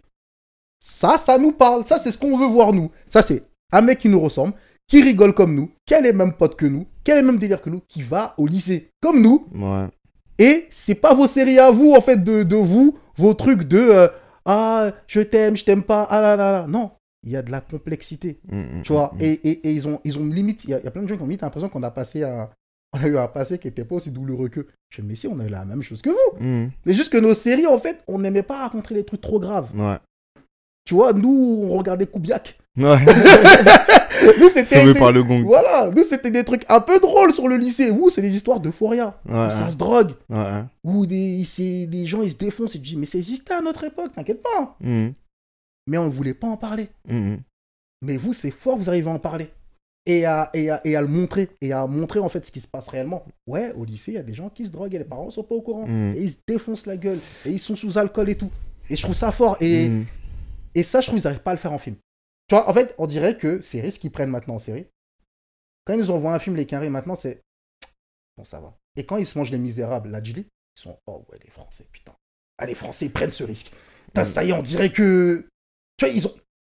Pour moi, c'est pas le film de l'année. Hein. Je ne manquer de respect à personne. Hein. Mais c'est tellement réel et ancré dans notre réalité à nous que quand les Quinrés, ils ont vu ça, ils étaient en mode... Les Français savent faire ça. Moi, j'ai des potes Quinrés, ils ont vu le film, ils ont dit, vous savez faire ça. C'est un truc de ouf. On ne pensait pas capable de faire des films aussi réels. Tu vois, ils se sont mangés la Lupin. Pourquoi c'est un succès au States? Parce que pour eux, c'est un truc de ouf. Ils ne s'attendaient pas à ça des Français. Ici, c'était un succès mitigé. Ouais, bah ouais. Mais au States, ils sont en mode what the fuck? Vous avez mis un Renoir à l'écran qui joue un rôle qui est mélangé avec un truc de roman. Donc déjà, c'est intelligible de ouf. Et en plus, le mec, il mélange le quartier et les autres sphères de la société. Ouais. Parce qu'eux sont hyper enclavés. Ils se mélangent pas. Et ils voient quoi en France? Bah non, on se mélange. Bah oui, on se mélange. Nous, on n'est pas communautaire comme vous. Ah, alors là, je vais faire un avocat du Mais diable. on est communautaire dans un autre truc. Je suis obligé de t'arrêter. Je fais l'avocat du diable, je suis obligé. Vas-y. Parce que, alors, c'est ça qui est paradoxal entre nos sociétés. C'est que nous, réellement, on est un peu moins enclavés que dans la réalité. Eux, ils sont très enclavés. À part dans les grandes villes, parce que souvent les gens me parlent des ouais, moi j'étais à New York, c'était incroyable. Non, New York, c'est pas les États-Unis. Va dans l'Arkansas. Ouais. Moi j'ai jamais été, mais je sais très bien que va dans le fin fond de l'Arkansas, frérot. Tu vas voir, on va s'amuser. Déjà. Mais même un peu comme nous en France, genre ok, Paris c'est trop bien, c'est trop cool. Va dans le fin fond de l'Ardèche, tu vas t'amuser, mon frère, tu vois. Déjà premièrement. Et deuxièmement, pour moi, par contre, dans leurs films, ils ont passé un cap que nous, on n'a pas encore passé. Ça, c'est clair. Lupin, c'est la première fois, frérot. Ça, c'est clair. Soyons honnêtes. Ah, oui. Lupin, c'est une des premières fois. Sachant que toutes les premières fois de ce truc d'acteur renois qui joue pas tellement le renois, bah, c'est Omar Sy, en vrai. Tous les films comme ça, depuis 3-4 ans, c'est Omar Sy qui a tous ces rôles-là. Tu vois ce que je veux dire? Ils en ont trouvé un, ils ont choisi les deux. Voilà, frère, fais Lupin, fais Knock, fais tous les trucs. Tu vois le délire? Bon, c'est là où... Moi, je suis un peu mitigé. Et moi, ce que je leur envie, par contre, c'est là où je te rejoins, c'est la manière dont ils ont raconté des histoires. Et moi, j'arrête pas. C'est mon grand combat international de la vida aujourd'hui. C'est que, en fait, je dis souvent un peu de façon caricaturale. Aujourd'hui, en France, moi qui suis comédien, et les gars, je vous dis qu'en 2022, là, ça va être sorti en 2022. Actuellement, tous les jours de l'année, j'ouvre des annonces de casting. Il n'y a pas ces rôles-là. Je ne pourrais pas jouer ma propre vie, moi, dans un film. C'est incroyable. Moi, j'habite dans le 18e, j'habite à Paname, je suis un mec, je suis dans le milieu de l'art, je suis ce qu'on pourrait dire un bobo, même si les gens n'aiment pas ce mot. J'aurais pas, je vois pas d'annonce de casting. Je peux même pas jouer ma propre vie. C'est incroyable, ça, frère. Ça, tu vois ça, tu viens de dire, et ça, je te rejoins à 100%. Ça, je dis que ça les a choqués parce que c'est pas ce qu'ils voient de la France, c'est pas ce qu'ils ressentent de la France. Tu vois, parce que quand ils voient nos films, ils voient pas de Renoir. Ouais. Donc forcément, quand ils voient un Misérable ou un Lupin, ils sont choqués que ça passe de 0 à ça. Ouais. Ils se disent, il n'y a même pas une graduation en fait. Ouais, ça passe à ça, mais il y a des étapes avant. Nous, on a eu des étapes. Avant qu'il y ait des Will Smith et tout, il y a des étapes, ça monte petit à petit. Et quand je leur dis, ben, c'est quelque part l'arbre qui cache la forêt en fait. C'est ça qu'il faut comprendre. C'est l'arbre qui cache la forêt, c'est pour justement montrer un manque et un truc qu'il n'y a pas. Il y a une prod avec qui on discutait. Et c'est une prod qui, on discute beaucoup en ce moment. Ouais, t'as pas des idées, des trucs, ce serait bien qu'on bosse ensemble. Là. Et je leur fais, moi j'aimerais bien faire une série sur une famille asiate du 13e. Ah ouais, génial et tout, nanana. Ouais, le père est dans une triade et tout, nanana. Véridique que la phrase est sortie comme ça. J'étais avec mon associé, elle était choquée. Elle s'est énervée plus que moi. Mais comment ça, une triade, ça veut dire quoi ça? Il n'y a pas de triade dans le 13e. Mais si, tu sais très bien comment c'est, comment il se passe l'argent et tout, tu sais, les prêts, tout ça. Et les prêts, ça se passe pas comme ça. Oh, vas-y. Mais... Et je suis peut-être noir, mais crois-moi que je suis plus dans le 13e que beaucoup de gens. Ça ne se passe pas comme toi tu le penses. Et c'est pour ça qu'ils se renferment. Parce qu'au bout d'un moment, vous avez dit tellement de conneries sur eux qu'ils ont plus envie que vous veniez. En fait, vos caméras, ils en veulent plus. Parce que vous êtes là à raconter que des bêtises sur eux. H24. Que des trucs qui n'existent pas, en fait, dans la communauté asiatique, tu vois. Moi, je veux raconter des mecs que je connais.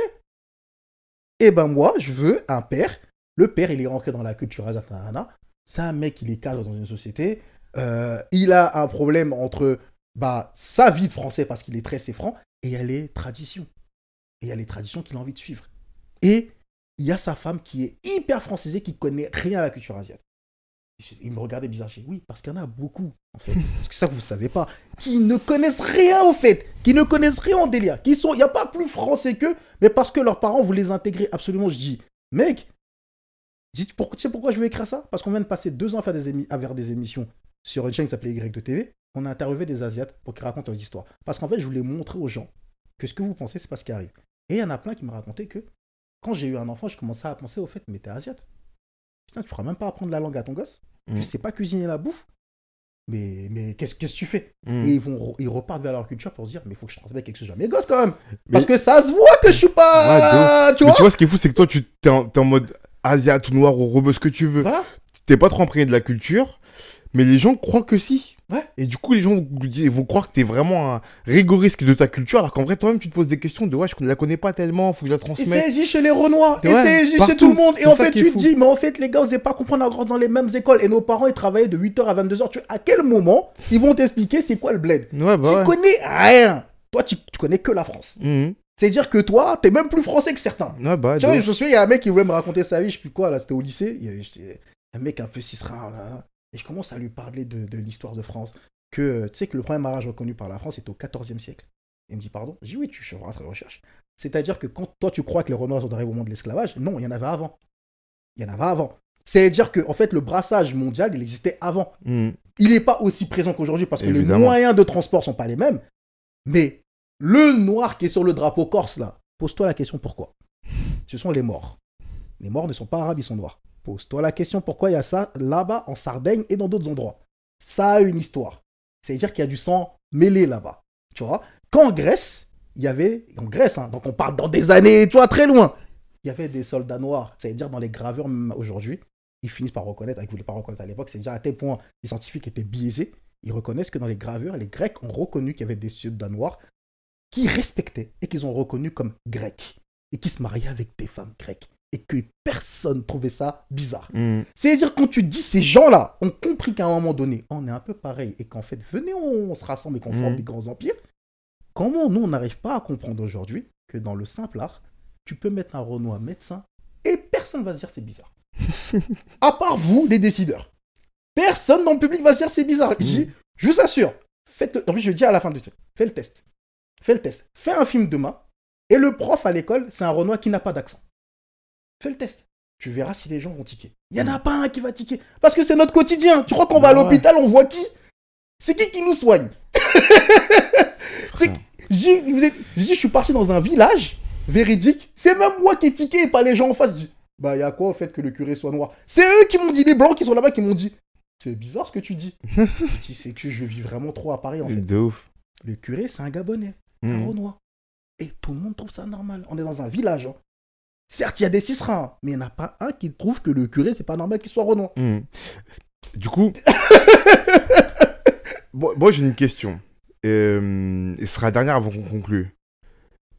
Toi, parce que je voulais revenir, mais on a beaucoup parlé, c'était trop intéressant, mais je voulais revenir, mais du coup, tu réalises et tu scénarises aussi. Ouais. Et tu scénarises aussi quand tu as des projets de publicité. Ouais. Comment tu fais, toi, dans tes scénarios pour pouvoir être aussi libre que tu veux dans ta création, même quand dans les rôles, tu penses à des rôles qui sont pas clichés? Moi, je pense à la vie de tous les jours. Typiquement, là, je vais faire une pub où il y a un père qui est Renoir, il y a un enfant qui est métis, il y a une mère qui a l'air très blanche de peau, mais qui en réalité est un peu métissée aussi. Il y a des parents blonds, etc. Et en fait, je leur accole pas un truc particulier à leur couleur. Ouais. Ils ont une action à faire qui est une action de tout le monde. Ouais. Mais moi, je veux qu'à l'écran, et je l'ai dit direct, et la marque a dit, mais t'as totalement raison. Alors moi, il y a un couple lesbien, mais je ne veux pas dire qu'ils sont lesbiens. Ouais, c'est un couple. Je vais laisser le truc comme ça. C'est à toi de dire si elles sont copines ou elles sont lesbiennes. Ce sera ton problème. Ouais. Mais en fait, je veux que on voit tout le monde, parce que nous, quand on sort dans la rue, on voit tout le monde, en fait. Il n'y a pas, genre... ce qui est, en plus fort en France que dans plein d'autres pays, genre, je vais beaucoup au Danemark et je peux passer 3 jours sans voir un Renoir. Ici, j'en vois tous les jours. Et je vois des blancs, et je vois des feux, et on est tous ensemble. Et on n'est pas en guerre. Tu vois? Et on a tous des poteaux de toute origine autour de nous, et il n'y a pas de guerre. Genre, on est ensemble, on aime les mêmes trucs, on aime les mêmes teams, on aime les mêmes équipes de foot, on aime les mêmes délires, on rigole sur les mêmes trucs. À un moment donné, je me dis, mais dans ma création, que ça se voit, que c'est la vraie vie. C'est la vraie vie. Au Danemark, là, j'ai fait une pub, je me suis même pas rendu compte qu'en fait, au final, dans le casting, il y avait que des tismés et des Renois. On est dans un pays de blonds aux yeux bleus. Ouais. La marque ne m'a même pas appelé pour me dire c'est quoi ce casting. Et à la fin, je me suis dit, attends, pousse. En France, c'est sûr qu'on m'aura appelé déjà, là. Ils auraient vu les photos. C'est quoi ce truc communautaire orienté? La marque a rien dit. Dans tous les magasins, t'as cette pub qui est affichée partout. Et j'ai demandé, j'ai dit, vous avez pas de commentaires des gens et tout Non, pourquoi? Je sais pas, vous êtes sûr, genre... Non. Ok. Peut-être que vous êtes plus avancé que nous, en fait. Et pourtant, il y a du racisme au Danemark. Hein. Les gens bien hardcore, où les gens ils te font bien comprendre que... Mais, je sais pas, j'ai l'impression qu'il est pas pareil. Ouais. J'ai l'impression... Ou alors, peut-être parce qu'il est pas sournois. Peut-être parce que tu le vois tout de suite. Ouais. Que tu le ressens. Ouais. Et donc, tu sais qui pense quoi de toi, en fait, tout de suite. Et... Alors, c'est un truc qui est bizarre, parce que, dans un même temps, moi, je suis très d'accord sur les lois qui disent le racisme, c'est un délit. Et dans le même temps, j'aimerais bien savoir qui m'aime pas, en fait. Genre, allons directement au bout du truc. Clairement. Me raconte pas ta vie de par exemple, tu vois ce qui est bien, pourquoi il y a plein de réalisateurs Renoir qui sont en train de monter, parce qu'on n'est pas visible à l'écran. Donc, et forcément, il y a un truc il y a plein de réalisateurs rebeux au moment qui sont montés, et là, il y a plein de réalisateurs Renoir, et tu vois bien que ça monte. Mais à l'écran, ça change pas beaucoup. Parce que même eux, ils ont un combat dans le fait que quand ils veulent mettre des choses en place, quand Roche disait avec Jamel Debbouze, ils ont voulu faire le film sur les tirailleurs indigènes, ils ont toutes les peines du monde, avec les plus grands noms qu'ils ont, qui ils sont. C'est un casting de ouf. Avec le casting, ils ont mis en place où ils sont payés beaucoup moins qu'ils devraient, juste pour que le film il existe. Bah, en vrai, ils ont mis tous les rebeux connus du cinéma français dans le film. Pour que ce soit fait. Tu te dis, mais attends, mais ils sont en train de raconter une histoire qui est logique, il faut qu'il y ait des rebeux à l'écran, parce que c'est une histoire sur eux. Donc c'est logique. Et on va tous aller le voir, en fait. En fait, le casting est trop parfait pour qu'on n'aille pas le voir. Comment personne l'a financé? Genre, ils ont galéré à le financer. C'est qu'en fait, vous êtes dans une... C'est politisé, les mecs. Parce que si vous pensez business, mais tout le monde envoie de l'argent, là. Genre, et toutes les prods, elles vont se battre pour ce film. Il sort parce qu'il va marcher. Mais bien sûr. Et là, je me dis, tu vois le problème? On en revient aux États-Unis. Eh ben, c'est tout le contraire. C'est que c'est un pays où il y a beaucoup de racisme, mais quand il y a un truc où il y a de l'argent à se faire, il n'y a pas de problème. Le mec en face de toi, il t'aime absolument pas. Hein. Je peux gagner 100 millions de dollars avec ton film. Tiens, je vote Trump, hein, mais tiens. Bah, clairement. Je vote Trump, hein, mais tiens, je finance ton film et sors-le. Et c'est qui? C'est pas HBO, je crois que c'est plus c'est qui crois que c'est non, je crois que c'est HBO. Non, c'est la Fox. La Fox finance des séries où il n'y a que des Renois. La Fox, c'est la chaîne la plus pro-Trump qui existe. Ouais, de ouf. Ils financent des films Renois. Ouais, Parce qu'ils pensent avant tout à leur poche. ouais, clairement. Qu'est-ce qui va rentrer dedans? Ils n'en ont rien à foutre de politiser un film. C'est pas leur intérêt. Leur intérêt, c'est le film va marcher? Ouais, on finance. Et moi, j'aimerais bien qu'on ait cette mentalité en France. Le film va marcher? Ok, on finance. Et c'est ça le plus important. Tant que ça n'insulte pas les gens, juste ça. Si ça n'insulte pas les gens, il faut promouvoir cet art-là. Et en vrai, hein, si vous voulez que les gens s'assimilent et aient des modèles, il faut les créer, les modèles. Il faut arrêter de croire que ça va sortir de nulle part. Quand on a mis Harry Roselmack à la télé, je crois que c'est Chirac qui avait fait ça, c'était le plus bel exemple qu'il a fait. Tu mets un Renault aux 20h, qu'est-ce que les autres ils se disent? Ah putain, c'est un truc de ouf. Ouais. Tu crées une fierté chez les gens. Tu crées un truc de... Ils se sentent dans le destin commun du pays. Pourquoi les Anglais ont fait ça pendant des années? Tu te sens dans le destin commun du pays. On est ensemble. On est des frérots. Là, tu me montres. Et moi, le dernier truc que je vais ajouter, c'est comme une famille adoptive. Et les gens, je pense que c'est parce que peut-être qu'ils visualisent pas ce que c'est une famille adoptive. Ils comprennent pas ce truc. Pour moi, cette histoire de immigration, nanana, pour moi, c'est comme une famille adoptive. En fait, il faut que tu fasses ressentir à ton enfant adopté qu'il est autant ton enfant que ton vrai enfant. Et en fait, si tu arrives à faire comprendre ça à ton enfant, il va te le rendre. Ouais, clairement. Il n'y a pas de méchanceté chez les gens. Clairement. Pourquoi il y a des... Je dis des gens... À chaque fois, je disais ça à des potes, je fais... Renseignez... Tu vois, il y a des gens qui sont mitigés sur ce truc-là parce qu'il y a des débats, tu vois, entre potes, il y a des gens qui n'ont pas forcément les mêmes idées et tout. Je dis, mais renseignez-vous sur une famille adoptive. Remarquez bien que les familles adoptives qui marchent, c'est ceux qui traitent leurs enfants adoptifs comme leurs propres enfants. Du coup, tu remarquais bien comme nos enfants adoptifs, ils sont plus français que les Français. Mais parce qu'ils ont grandi dans une famille qui leur met tellement de love que dans leur teuté, ils sont comme eux. Ils voient plus leur couleur. Ouais, de ouf. Parce que leurs parents leur ont jamais fait ressentir leur couleur. Donc forcément, ils le ressentent ils embrassent le destin de ces personnes-là, ils embrassent les idées de ces personnes-là. Il fait, si vous faites pareil avec les immigrés, vous ferez. Ouais, bah. Mais ça va être une force de ouf. Mais c'est sûr. Je dis, et les rares personnes qui ont réussi à grandir comme ça, vous le voyez très bien quand ils rentrent. Et ils n'ont pas les mêmes barrières parce qu'ils ont le répondant. Ils ont le répondant culturel qui va avec. Ils ont le truc de, ah oui, mais d'ailleurs, oui, à Quimper et tout, mes parents, hein, Quimper. Et les gens, ils ont ce truc-là, mais... Et tu te dis, mais attends, bah oui, il peut avoir grandi à Quimper, tu vois pas, il y a eu le problème. Mais ouais, gros. Il n'a pas forcément grandi à Meaux ou à ouais, bah. Où. Et ouais, il connaît le même truc que toi, et ouais, il sait ce que c'est une ferme, et ouais, et tout. Ouais, mais on a 2 bras, 2 jambes, les frères, faut...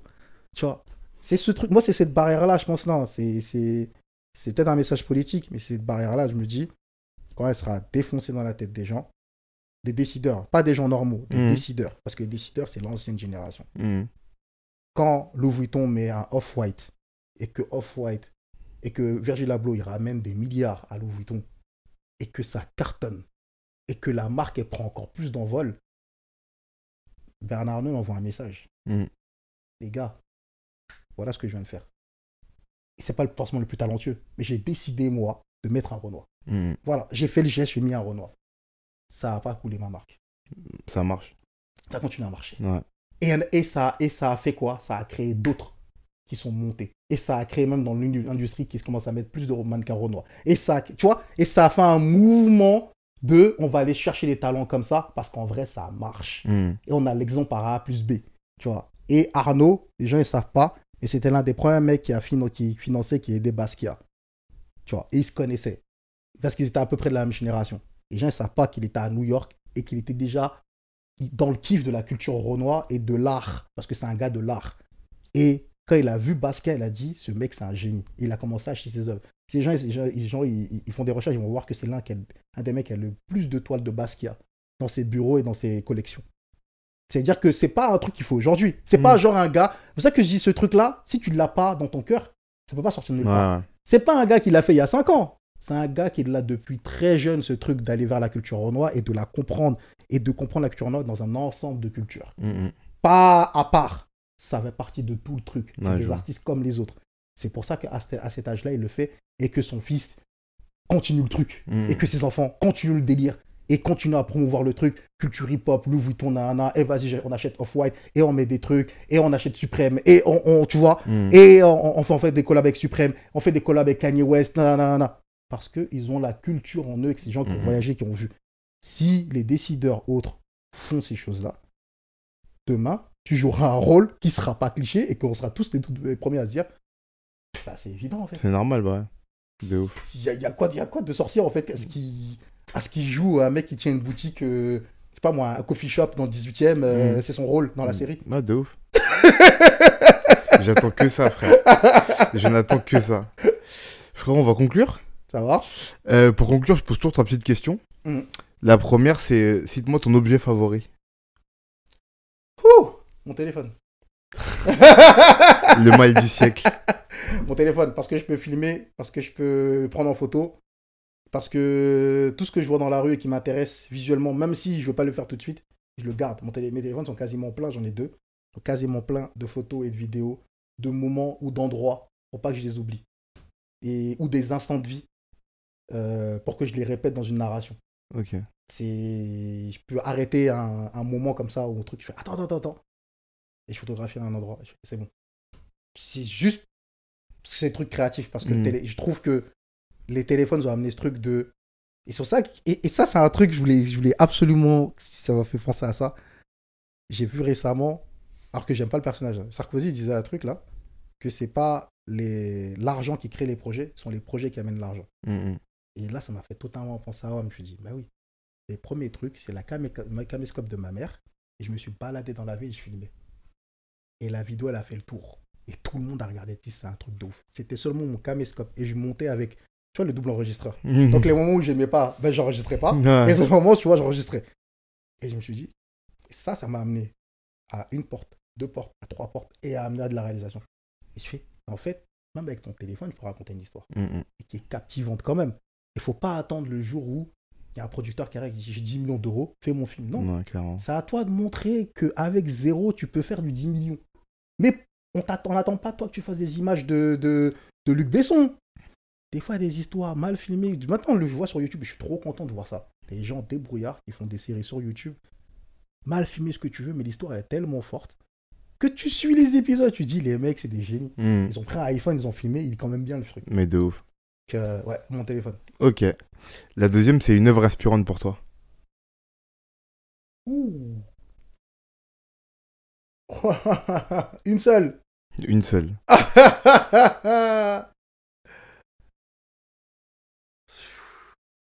peux pas te dire là. Ce serait un roman alors. Ce serait un roman et c'est l'un des premiers romans, le premier roman que j'ai kiffé de dingue, Madame de Bovary. Ok. Voilà. J'ai kiffé de ouf.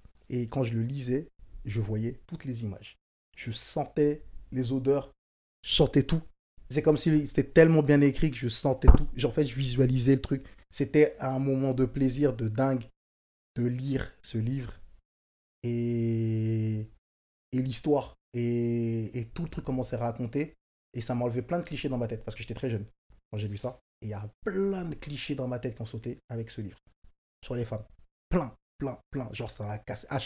À chaque 10 pages, il y avait boum. Tu comprends rien. En fait, ça me disait, t'as rien compris. Jusqu'au bout. Et là, je me suis remis en question avec ce livre sur comment moi je percevais les femmes à... J'avais quel âge? J'ai 12 ans, 13 ans. Comment je percevais les femmes à cette époque-là. Je percevais ça trop de façon binaire et je comprenais... Et j'étais pas conscient de la complexité qu'une femme pouvait avoir, parce que j'étais dans le délire de... Ouais, il y a que mes soeurs et ma mère. Ouais, je vois. Tu vois le truc? Ouais, je vois. Ça a tout enlevé, Ok. ce livre. Du coup, les gars, Madame de Bovary. Voilà. Et la dernière, c'est quelle qualité devrait avoir selon toi un créatif? La curiosité. La curiosité. Pour moi, c'est la curiosité. Si t'es pas curieux, tu peux pas être créatif. C'est tout. Tu dois être curieux de tout. Là, récemment, j'ai été curieux de savoir comment on fait les colonnes dans les immeubles.